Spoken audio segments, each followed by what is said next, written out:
Hello, ladies and gentlemen, and welcome back. It's about time we start kicking off these chapters again. So it'll be another chapter for Midnight for Charlie Bone by Jenny Nimmo, and this particular chapter is kind of long.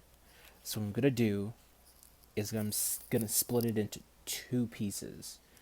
Um, Now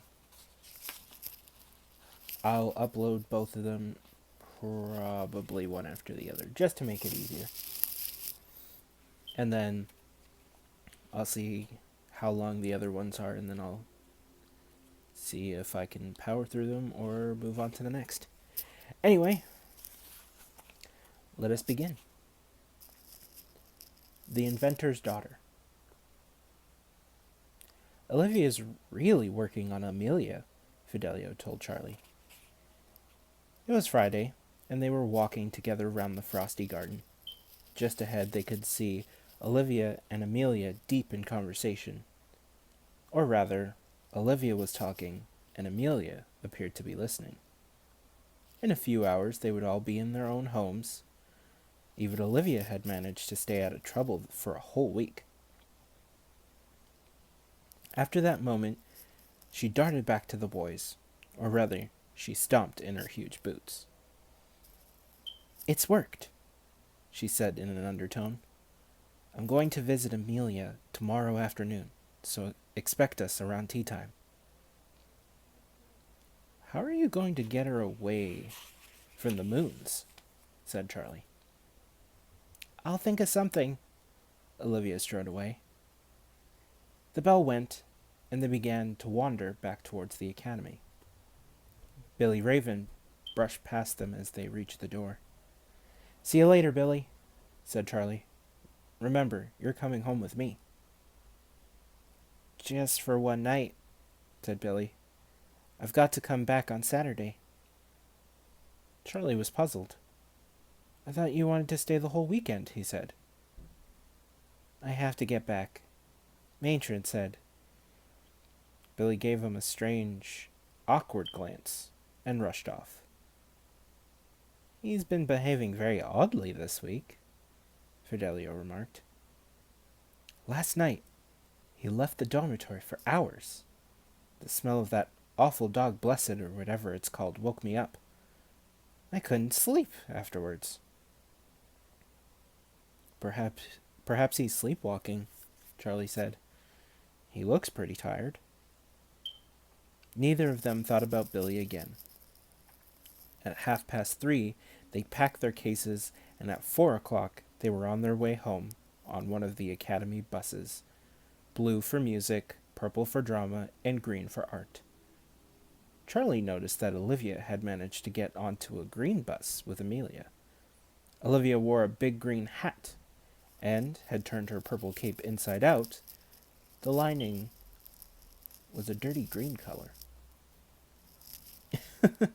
Trust Olivia, Charlie grinned to himself. What's she done? Asked Billy, who was sitting beside him. Oh, nothing. She's just funny, that's all. Oh, said Billy. Macy made a great fuss of Billy. She baked him a chocolate cake, especially for him, and made a comfortable bed in Charlie's room. Poor little thing, she kept muttering as she hovered round the tea table, pouring orange juice, slicing cake, and trying to tempt Billy with iced biscuits and jam tarts. Billy enjoyed the fuss. He had never seen so many good things to eat all on one table. We had a bit of an excitement here this week, Charlie's mother said as she poured the tea. Benjamin's dog was attacked, and your uncle took charge. I've never seen him so active. He went out in broad daylight. In his dressing gown, Macy added. Runner Bean was attacked? Charlie said anxiously. Where's Uncle Payne now? And where's Grandma Bone? Locked in their rooms, said Macy. There have been terrible rows every night. Shouting and stampings and slamming doors. I don't know how many light bulbs we've lost. As soon as tea was over, Charlie took Billy across the road to meet Benjamin. The door was opened by a woman with short blonde hair and spectacles. She was wearing a gray suit, and although she looked very businesslike, she had a warm and welcoming smile. "Hello, Charlie," she said. "You don't recognize me, do you? I'm Mrs. Brown, Benjamin's mom." Charlie was amazed. He hadn't seen Mrs. Brown for ages. He was sure she'd once had long dark hair. "This is Billy," he said. Come in, said Mrs. Brown. "Runner Bean's having his treatment." "His treatment?" said Charlie, stepping into the hall. There were suitcases on the stairs, Wellington boots on the floor, and coats and macintoshes draped over chairs and banisters. What on earth had been going on here? "Benjamin's in the sitting room, Charlie," said Mrs. Brown. "He'll be pleased to see you." Charlie led Billy to a room at the back of the house. He hadn't been in it very often. Benjamin usually preferred the kitchen. When he opened the door, he was met by a loud hiss and a long, warning meow. He could hardly believe his eyes. Aries, the copper cat, stood at the back of an armchair. Sagittarius stood on the back of another, and Leo was perched on the arm of the sofa. They stared fiercely at Charlie, and then relaxed. Aries even gave a soft purr. Benjamin was sitting on the sofa beside Leo. "Come in, Charlie," he whispered. "Mr. Onimus is treating Runner." Runner Bean was lying on the floor with Mr. Onimus kneeling beside him. He had a bottle of green liquid in one hand and a swab of cotton wool in the other. Runner Bean had a bandage on his nose and a stitched-up ear. Nasty scars could be seen on his body, where the fur had either been torn or fallen off. "He's getting better," Benjamin whispered. Charlie slipped into the room and sat beside Benjamin as soon as Billy came in, and the three cats set up a low, warning growl.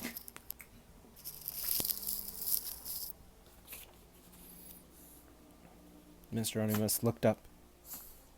"What's going on?" he said. "I got to have quiet." Billy stood with his back against the wall. He looked terrified. "Who's that?" asked Benjamin. "It's Billy Raven," Charlie whispered. "He's from the academy. He hasn't got a home, so he's staying with me for the weekend."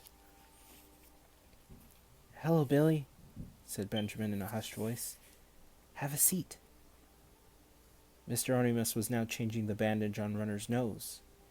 The dog gave a little whimper. At that moment, Billy took a step forward, and all three cats leapt to the floor, grumbling and yowling. "They don't like me," squeaked Billy. Mr. Onimus frowned at him. "Why ever not?" he said. "I think you boys had better leave the room. Old Runner here is getting in a bit of a state." Charlie, Benjamin, and Billy went into the kitchen, which was wonderfully tidy for a change. "So what's been happening?" asked Charlie. "A lot," said Benjamin. He began with the terrible discovery of Aunt Eustacia in his house, and then went on to describe the mysterious attack on Runner Bean. How he'd run across to ask Charlie's uncle for help, and how since that moment his life had changed, because Peyton had somehow located his parents and insisted they come home. "I think he got the police to find them," said Benjamin. "Mom wears this yellow macintosh sometimes, so it's easy to spot. Anyway, Mom and Dad came home just like that. Your uncle said they'd been tricked and sent on a wild goose chase. I think your grandma had something to do with it. Anyway, when they came home, your Uncle Peyton had this long, big conversation with them.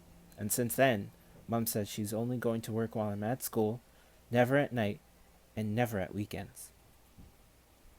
Charlie could hardly believe it. Uncle Peyton had put his head up at last. He could obviously make things happen when he wanted. Mr. Onimus popped his head round the kitchen door. "We'll be off now, boys," he said. "Runnerbean's doing very well, considering. I'll be back on Monday." He was off in a flash, as usual, with the 3 cats whizzing after him like fiery-colored rockets. "What a funny man," Billy murmured. "He's a bit like a mouse." The others agreed, although Benjamin pointed out that Mr. Onimus had extraordinary powers. "I thought Runnerbean was dead," he said. "But Mr. Onimus just put his funny hands on him, and he began to get better. And the cats kept him warm by walking round and round him, even though they don't like dogs." "They didn't like me either," Billy said quietly. "Animals always like me, but they didn't." Charlie had an idea. "Billy can understand animals," he told Benjamin. "Do you want him to talk to Runner? He could tell us what really happened." Benjamin wasn't sure. He gave Billy a funny look. "Is he one of those children? Like you?" he asked Charlie. "Yes," said Charlie. "You could do it, couldn't you, Billy?" Billy nodded. "All right." Benjamin led them back to the sitting room, where Runnerbean was licking one of his wounded paws. He seemed a bit nervous of Billy, but when the albino started making his funny little grunts and hums, the dog relaxed. He pricked up his ears and listened. When Billy had finished, Runnerbean began to talk, or rather to grunt, and then he gave a tired sort of groan and lay down. "Well," said Charlie, "what did he say?" "He says he was attacked by a wolf," said Billy. "What?" cried Benjamin. "It wasn't an ordinary wolf," Billy went on. "It was a boy, as well as a wolf.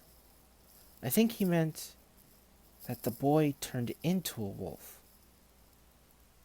"Whew!" Benjamin collapsed into a chair. "A wolf." "It was one of us," Charlie murmured. "It had to be. One of those boys at the academy can turn into a wolf, a kind of werewolf, and Aunt Eustasia let him in so that he could get Runnerbean away from the cellar, because she thought Dr. Tully's case was still there." "Isn't it?" asked Billy. The other 2 boys looked at him. Could they trust Billy? They would have to, Charlie realized, because tomorrow they would all be going to Gun House together. They couldn't leave Billy behind. "Dr. Tully's case is somewhere else," said Charlie. "I'll tell you about it when we get home." Benjamin looked very cheerful as he waved goodbye from the steps of his house. His mom came out and waved too, and then she put her arm around Benjamin's shoulders, and they went inside together. "My Uncle Payne's a genius," Charlie said proudly. Before this week, Benjamin had hardly ever seen his parents. I'd forgotten what his mom looked like. "I'm going to have new parents," said Billy. "Really? That's fantastic. When did you find out?" asked Charlie. "Oh, just the other day," said Billy. "Only I have to be good." "I'll help you stay out of trouble," Charlie promised. That night, before they went to sleep, Charlie told Billy everything that he'd hoped would happen the next day. "But what will Amelia do when she wakes up?" asked Billy. "We don't know," Charlie admitted. "We don't even know if she really is Emma Tolley, or if she'll come to Gun House. It's all up to Olivia now." Olivia had very obliging parents. When she told them she had to see a girl called Amelia Moon, who lived miles away, in Washford Road, her mom drove her to Amelia's home and agreed to collect her and Amelia from Gun House at 5 o'clock. Are you sure you don't want me to come in with you? Miss Vertigo called from her car. Olivia stood at the gate of a house called Moonshine. No, Mum, she gave a wave. I'll be okay. Nevertheless, Mrs. Vertigo waited until she saw Olivia press the bell. A gray-haired woman opened the door, and Miss Vertigo called, "Bye," and drove off. What do you want? The gray-haired woman asked Olivia. I've come to see Amelia, said Olivia. She invited me. Amelia never said. The thin, cross-looking woman made no attempt to invite Olivia in. Well then, she forgot, said Olivia. You can't send me away now because my mom's gone, and I live miles away. The woman clicked her teeth. Amelia, she shouted, come here. Amelia appeared. She looked rather gloomy. Did you invite this girl around here? Demanded the woman. Olivia waved and smiled at Amelia until Amelia said, Yes. You'd know right, said the woman. I suppose you'd better come in, she said grudgingly. Olivia stepped into a cold, exceptionally tidy house.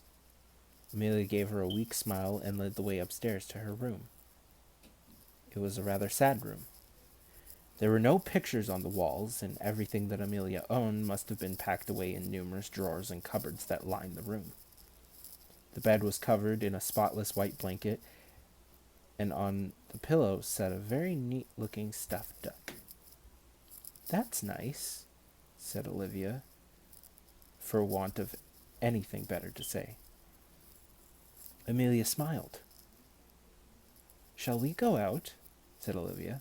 There might be more to do in the garden. Amelia agreed.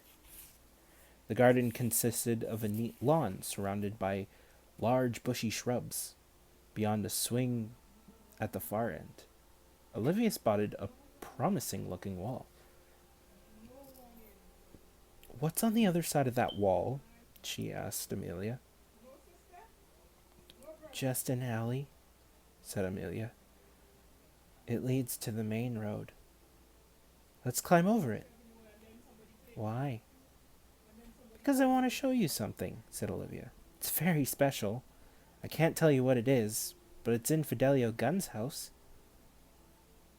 Is this a trick? Amelia looked anxious.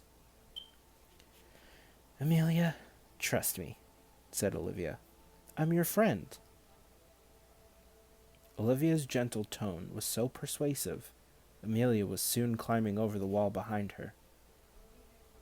We'll be back before your mom has noticed. We're gone, Olivia promised. Meanwhile, in the attic at Gun House, Fidelio, Charlie, Benjamin, and Billy were munching their way through a second plate of sandwiches. They were sitting on various piles of boxes and music cases while blasts of music reverberated beneath them. Charlie decided he was just eating to forget his anxiety. Was he doing the right thing? Would Olivia find the house? Would Amelia wake up? And if she did, would she scream and freak out or faint? Or turn into something else? A bird, maybe? He took another sandwich.